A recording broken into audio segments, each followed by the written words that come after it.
He was a hero on September 11th, 20 years ago, but to his son, he was Pops. An Orange County man is remembering and sharing stories about his father, who was one of the first responders on 9/11 when terrorists attacked our nation. As West 2's Greg Fox explains, the local man is teaching new generations about this grim moment in our history.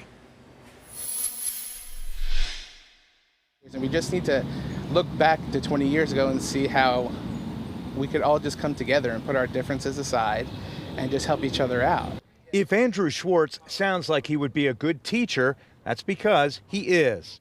He's also the son of Mark Schwartz, an emergency medical technician who sacrificed his life 20 years ago while trying to save others September 11th, 2001. Mark was next to the World Trade Center Tower 2 when it collapsed following the terrorist attack on America using our own commercial aircraft.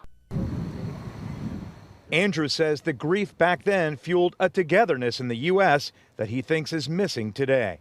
How in a matter of minutes or hours, how quickly everybody came together. Whether he's teaching or working in administration, Andrew tells me that on or near 9/11, he always takes time out to go into various classrooms and to talk with kids about what happened on that day 20 years ago so that they have a better understanding of its importance in our American history. Currently, he's the assistant principal at Andover Elementary. He was kind enough to share these photos of him talking with kindergartners, showing them photos of the Twin Towers and talking about the first responders who risked their lives and, like his dad, the many who paid with their lives to try and save others.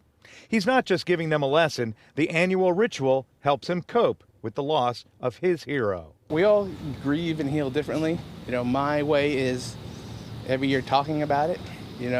Whether it's to the kids or to a friend or a new neighbor. To honor the dad he lost 2 decades ago, Andrew makes a T-shirt every year and has tattoos to show everyone his memory of Pops is as fresh today as the love he misses so much. He points to the street named for Mark, the Medal of Valor given to him, his sister and mother by then President George W. Bush, the memorial plaque from his ambulance company, and his badge, all signs of his father's courage and that of the first responders among the nearly 3,000 killed. My father was the first man I ever knew and the greatest man I'll ever know. In Orange County, Greg Fox, WESH 2 News.